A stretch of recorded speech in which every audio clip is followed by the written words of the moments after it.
In this flicker, we'll explore the route from Whitehorse to Dawson City in all its splendor. Tin Cup will show you some of the best campgrounds, hiking trails, and other interesting stops along the way while recalling my journeys during the 1897 to 98 Klondike Gold Rush. As we amble along on this route, keep in mind that we are traveling through the ancestral lands of some of the First Nations of the Yukon. There are some fine hiking and camping options near Whitehorse.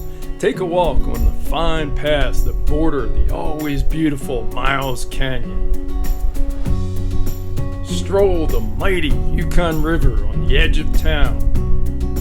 Or just get up into the hills nearby. For camping, wonderful tent sites abound at Wolf Creek. Marsh Lake affords hikes along the waterfront and camping with beautiful views. Or you can park your vehicular home at places like Caribou RV. As we head north of Whitehorse on the Klondike Highway, a great secluded place to pitch a tent is Lake LaBarge. A fine place to soak in nature and discover history.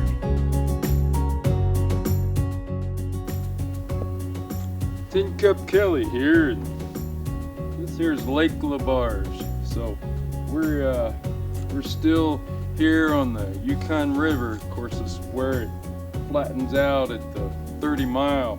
I remember first time up here in '97 and just sailing along in our real good boat here, and I tell you, it was hard when you were on that further shore, and you can attest to it by what old Tappan Adney wrote. It was hard to find a place to pull up, but once you did, sometimes you'd see some campfire lights and just pull right in there, and that's where you could camp with some other fellas, and it was real nice here. Break from the fast water, that's for sure.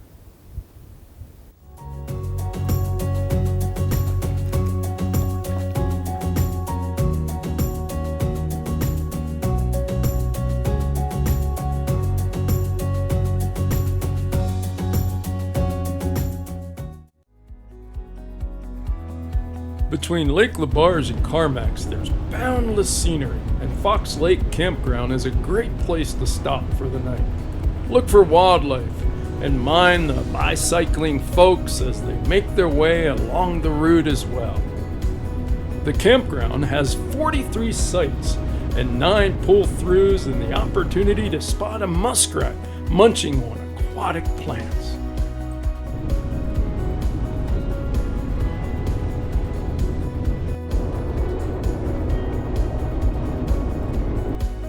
Braeburn Lodge was originally a roadhouse on the Whitehorse Dawson Overland Trail, which carried folks by sled and stagecoach along this route from 1902 to 1914. Today, it's a great stop for victuals, including their famously huge and delicious cinnamon buns. It also serves as one of the checkpoints on the Yukon Quest. Once you've had your cinnamon bun, just a bit north of Braeburn is Twin Lakes. The campground is surrounded by open aspen forest.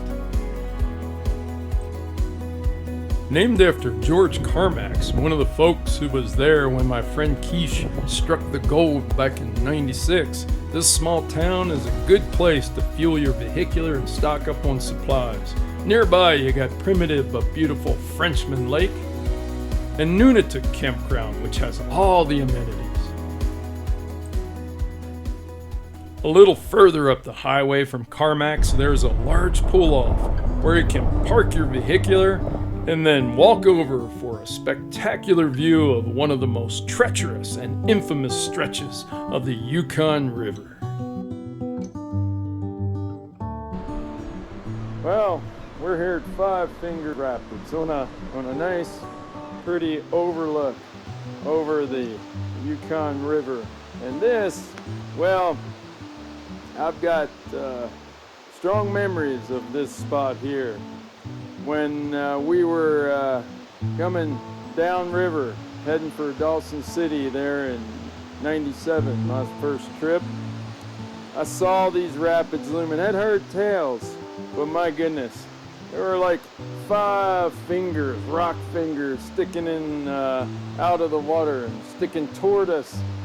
We maneuvered, but I saw a couple boats hit and bounce off the rocks and start to splinter up.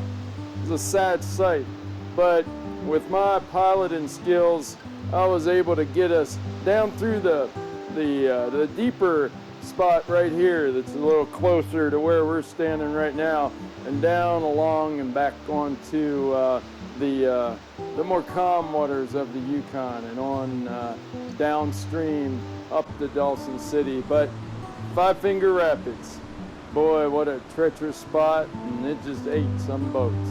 But real pretty now. Come on, stop on the side with your vehicular, hike on down a real nice plank board walkway, and it'll also take you through some real pretty trees and spruce and aspen, and then you get up on this here platform. You can read a little bit about Dalton Trail and the steamers coming through here, and how the steamers miraculously were able to get through just this side. It was too shallow on the other side, but worth a short, about an hour round trip hike, I'd say. Just mosey down and have a look at the Five Finger Rapids.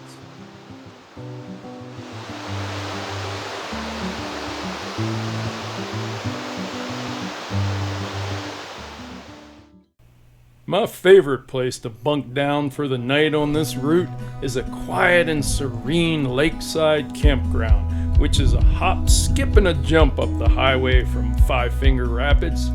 You got 20 sites here, all situated in a lush forest. There's even a shelter with a wood stove.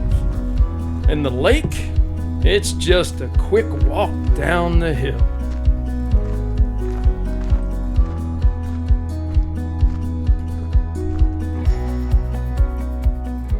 My goodness, ain't this pretty?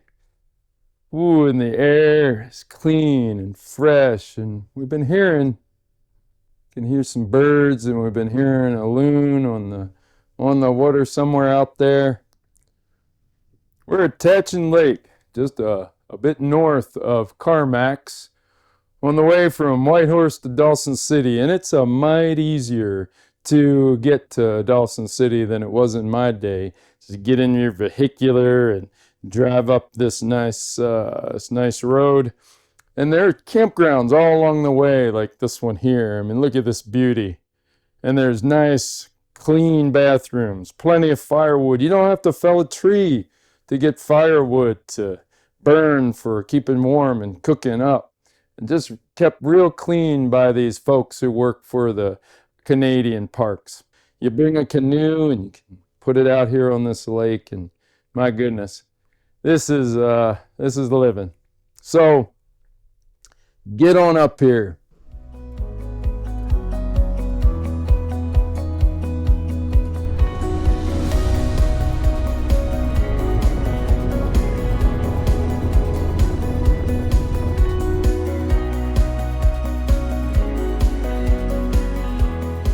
Off the North Klondike Highway on the Silver Trail between Stewart's Crossing and Mayo are some beautiful sights. Ethel Lake is a primitive campground with a steep access road, but 5 Mile Campground is everything you need, including a beach and a playground.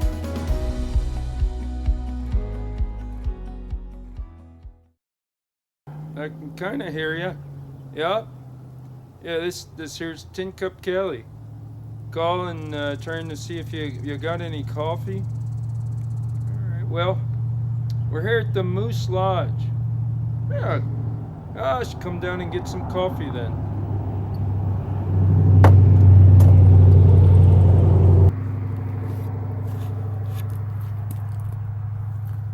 We're here at the Moose Lodge, which is a real nice stop on your way up to Dawson City. You can come in, get some strudel made from the fine ladies doing the cooking in here, and some coffee, and a lot of other little snacks and things you can do. A little nice rest, and then get in your vehicular and continue the rest of the way to Dawson City. Near here, Moose Creek Campground is your last good place to pitch a tent until you get closer to Dawson City. Continuing on, wonders abound.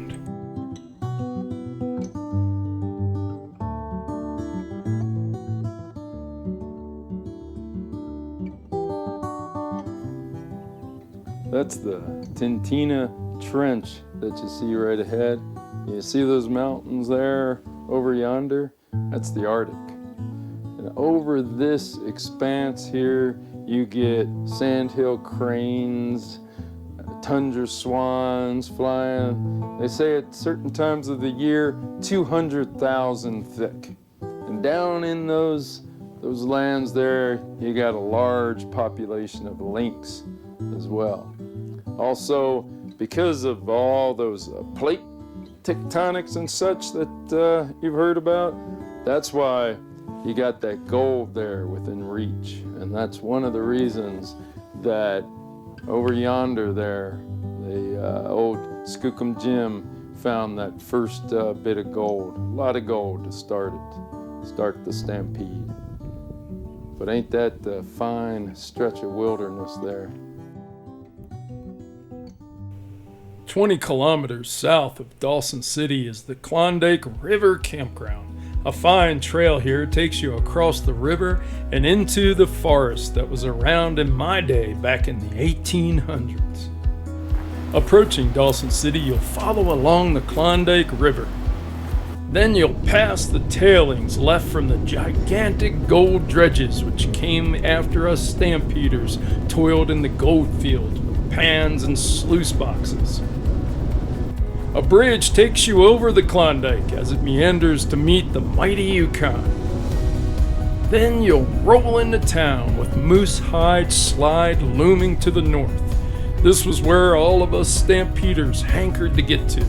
It's where the gold was. Today, it's one of the finest towns in the Yukon. Once you arrive in Dawson City, like so many of us stampeders did back in 97 and 98, you'll want to go looking for a place to throw your sleep roll. There's a few choices in and close to town, with the Gold Rush campground being one of them. If you prefer to get a bit out of town, the free George Black Ferry will get you across the river to the biggest campground in the Yukon River Campground, with 102 sites and some that sit right at the edge of the water. A bit easier than crossing the river was in my day. Also in West Dawson, Dieter Reinmuth's Dawson City River Hostel is a bright and funky place to stay, with well-kept cabins and tent sites, and an awe-inspiring view of Dawson City and the Yukon River.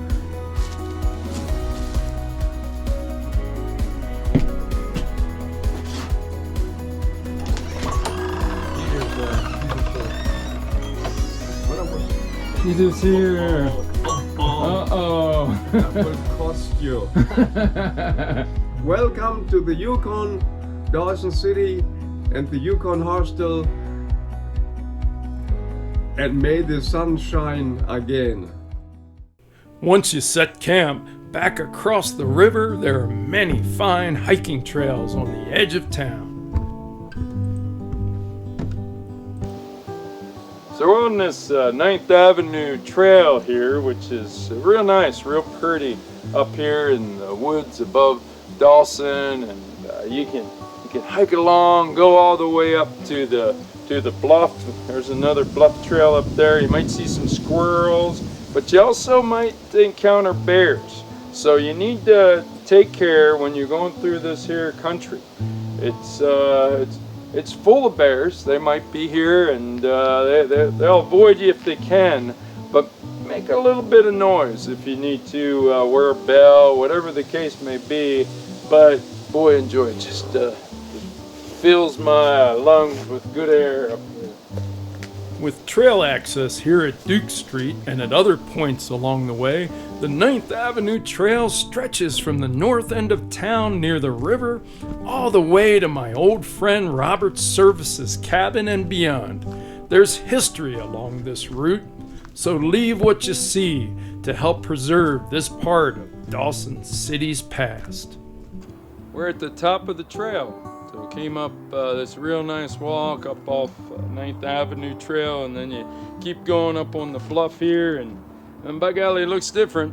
Certainly a lot different than it did in my day. First time I walked up here was probably back in '99, but you can see a real nice view of the Klondike, just meandering in the town. But just have a look and get up here. Get on up to, get on up to the Klondike, but get on up on top of this here bluff and this ridge, because it's worth a walk to get into the aspens and the juniper and see the squirrels, and it's just a wonderful sight.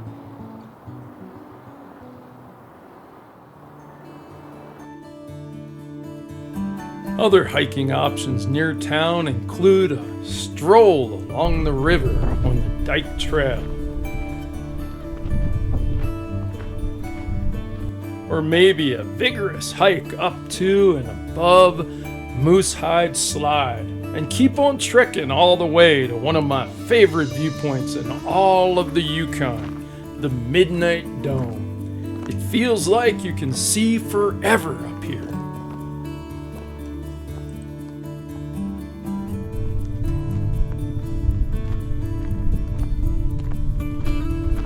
But whatever you do and wherever you go in Canada's magnificent Yukon territory, leave it nicer than you found it. Respect and help protect the wildlife, the water, and the land, just like the first people who lived and walked here long ago. Take time to slow down and enjoy the wonder of the North.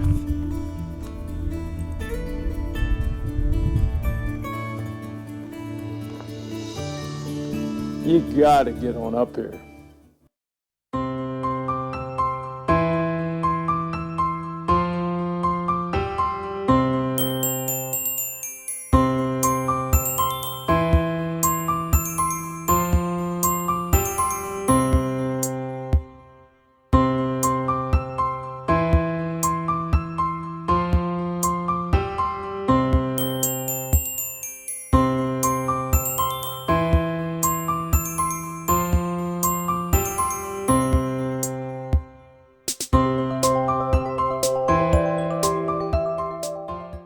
Real nice spot to hike to, bring a little picnicky lunch there and eat and...